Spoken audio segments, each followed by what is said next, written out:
Ossabaw Island Hog-Only Hunt, William Hovey Smith, 2016. I'm the author of Backyard Deer Hunting, and here we once again go to Georgia's coastal islands for a hog hunt. This is Hovey Smith with Hovey's Outdoor Adventures, and we're starting another one of our island hunts.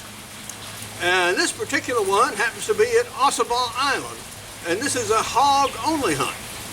Now this is my little pile of gear down here, and me and Ranger truck. And this is my little Ford Ranger one-man outdoor truck. We got down here from Sandersville, Georgia, and so we made a good trip, lickety-split. We're going to be taken out by Kilkenny Marina, who ferries hunters to the island and they game back. Now he now charges $75 to get a camp and hunters over to the island for a trip. And this is a 3-day hunt. So we're going to get our gear on the boat, and I'll show you that in a little bit, and get over to the island, set up camp, and tomorrow, go out and get some hogs. Georgia, in case I never told you, has high coastal tides, like 10 feet. Woo! Long way down there. And so we're going to take our stuff down that ramp and put it on that little open boat over there on the far side of the dock, and that's what's going to ferry us over. One reason I bought this Cabela's deer cart with me is not so much for hauling game, but for hauling my camp stuff around. Since I'm one guy and have some moderately heavy stuff, this is the easiest way to get it out to my campsite, as well as load and unload down this steep ramp. And you'll notice I have a strap on that big box. That box is the heaviest thing I've got. So I want to make sure it doesn't tip out of my cart as I proceed to load it and go in the drink.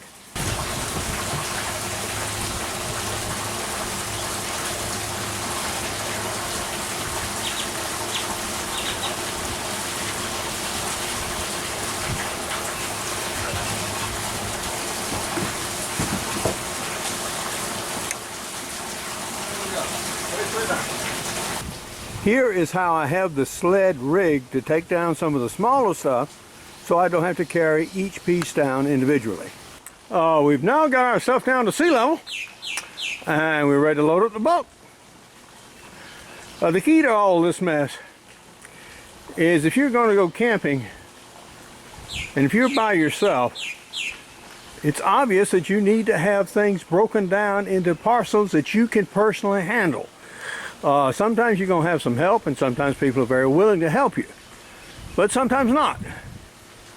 So in any event, you want to break it down into smaller, manageable pieces rather than one humongous piece or a few that you can't move. Well, we have now arrived at Ossabaw Island. Now to find us a place to hang out for the next few days. Here in more detail, you can see the dark green, which is the highland areas, and the marsh, which is actually most of the island. And the hunt areas are in red here on the outside, some of which are quite large. The last one down here on the end, for example, 48, is quite big. 47 is big. Helicopter Point is the end of that one. The Graves Road is cut into 2 hunt areas here. So all of these are very interesting areas. There's also a walk-in area that anyone can hunt. Now, they take you out to these hunt areas at like 4 o'clock in the morning. Well, if you don't want to get up at 4 o'clock, then you can go into the walk-in area and hunt anywhere in there, but anyone else can too. It's mid-afternoon, and we've taken our time and put up our camp up. Of course, for one guy, and putting up a strange tent and having to rig everything for the first time, it took longer than usual. Now, the tent is a northwest tent. Well, I don't know northwest of what. Maybe Santa Monica, California. that does not strike me as a very rugged tent as I see it. Very flimsy, has breathing space in the top, a flimsy small fly on it. Now, as you can see, I've rigged my tarp up, including the shortened end over there, which you can barely see in the white. And that's adequate. That's about how much tarp you need for a tent this size. I have an adequate amount of protection in the front and enough room in the back that I can actually cook back there, and even if it should rain. Although this is supposed to be a very dry hunt indeed. We're supposed to have 3 days of beautiful weather. There's no way in the world you can predict what the weather is going to be when you sign up for one of these hunts, because you do it months in advance. But the camp's set up, and we're going to make ready to cook supper, and yeah, well, things are looking good. Welcome to Ossabaw, everybody. How many people is this their first time here? Good number. Well, I am Andy Meadows, the area manager out here. I'll be on Route 1, and then Karen is our biologist, and she will be on the truck route, Route 4. Cody and Eric just escaped, so Cody will be doing Route 3, Eric will be doing Route 2, and then all the trailers have a number on them. So in the morning, just know your stand number, and wherever you signed up for stands, at the top of that there's a number, a route number, Route 1, 2, 3, 4. So just look for that trailer number in the morning. Alright, so we're pulling out of here tomorrow morning at 5:30 a.m. We'll pick up at 11, we'll go back out at 2, and then just 6:30ish, be at your marker.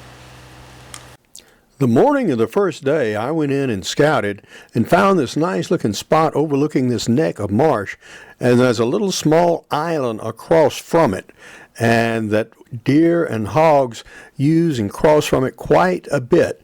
Well, I didn't do any luck there, so I went ahead and moved. Well, nothing happened here this morning. We had some ducks come in, some hooded mergansers, and they played around in the marsh, which is out there, all that bright stuff,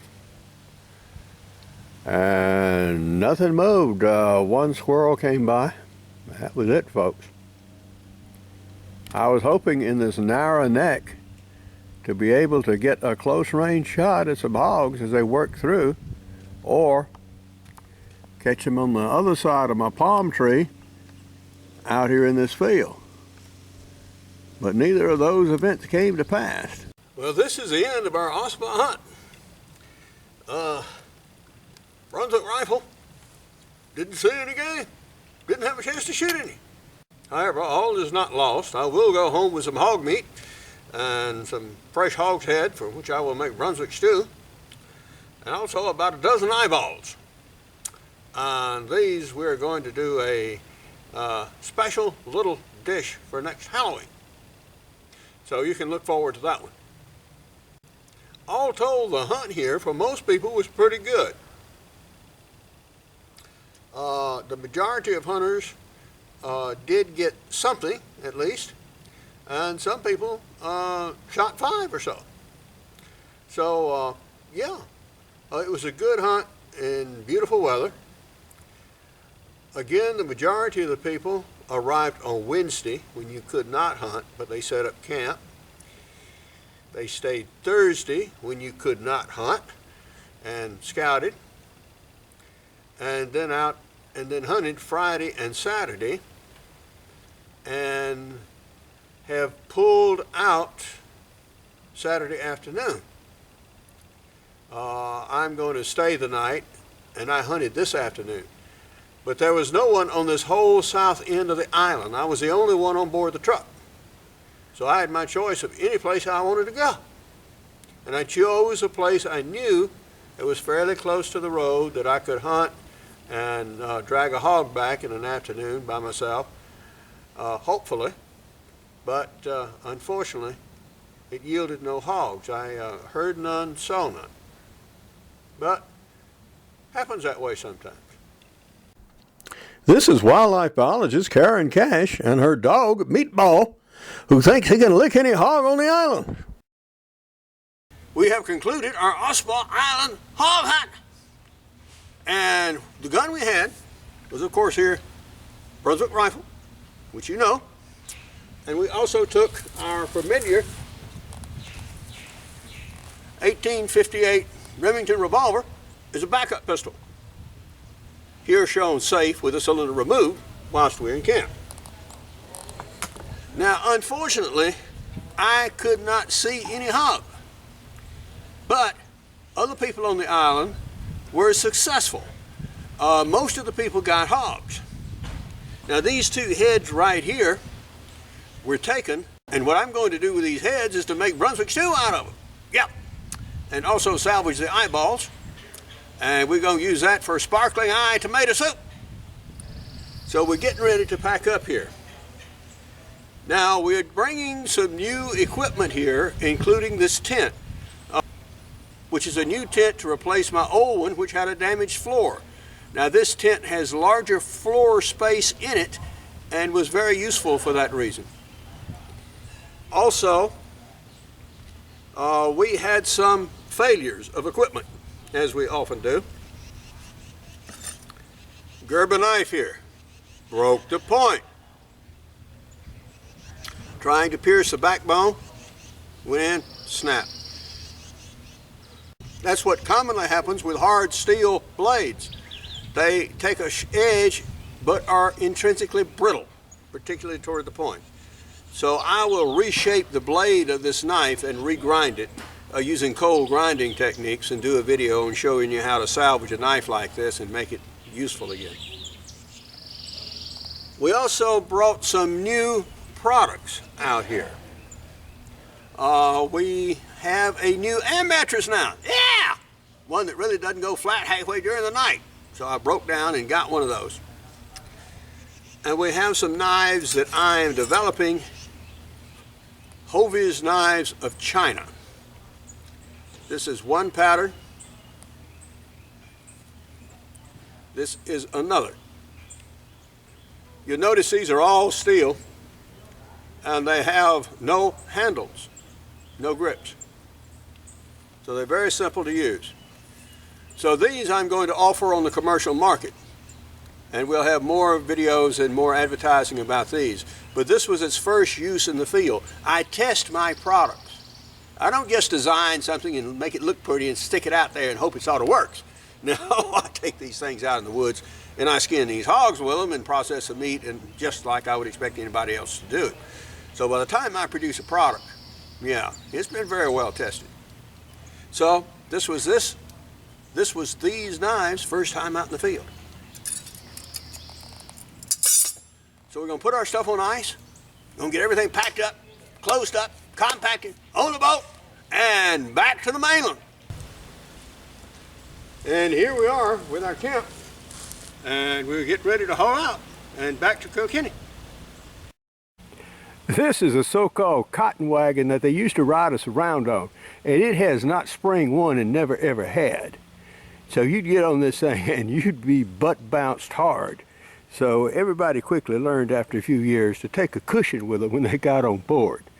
Well, they now have some new trailers that do have some springs in them and are much better, but I'd still recommend you bring a cushion and have something to seat on, because, well, you'll be on this trailer for 30 or 40 minutes. And that line of stuff on the end of the dock is one camp for 3 guys ready to load up. Amen, brother. And that pile of stuff over there is one camp for 1 guy ready to load up. Now, some people's camp are heavier than others. Woof. Well, we're winding up now, getting ready to head back to home. And our faithful Ford Ranger has made an excellent trip. And it's loaded with all my camp gear in the back. And I'll show you a little picture of that. And this is a house at Kilkenny Marina that predates the Civil War. One of the few that remain on Georgia's coast, actually. A lot of them were burned during the Civil War by Union forces for one reason or another. And so we're about ready to head out. In case you wondered, all that stuff really did fit inside the Ford Ranger. Yep. For now, this is Hovey Smith, reminding you to hunt what you eat and eat what you hunt. Be legal, be ethical, be safe. Goodbye, God bless, and see you next time. In case you thought I was kidding, this is a whole roasted hog's head and the Brunswick stew that was made from it. Not only am I the author of Backyard Deer Hunting, I cover the offbeat parts of the outdoor world with extreme muzzleloading, crossbow hunting, practical bow fishing, and also an e-book series on muzzleloading guns, including shooting and maintaining your muzzleloader and hunting big and small game with muzzleloading pistols. I also have a new series of business books under the Profit brand, the first of which is Ideas for New Businesses on how to start your own million or billion-dollar business, and here's a little blurb about me in the book. Now, during the hunt year, there are several hunts held at Ossabaw, and this is a brief list. Now, I'm going to be giving a seminar on how to become an outdoor communicator, and here's the info on that. For more information on my books, blogs, and videos, go to my website, www.hoveysmith.com. Good hunting and good eating from the outdoors. Goodbye, and God bless.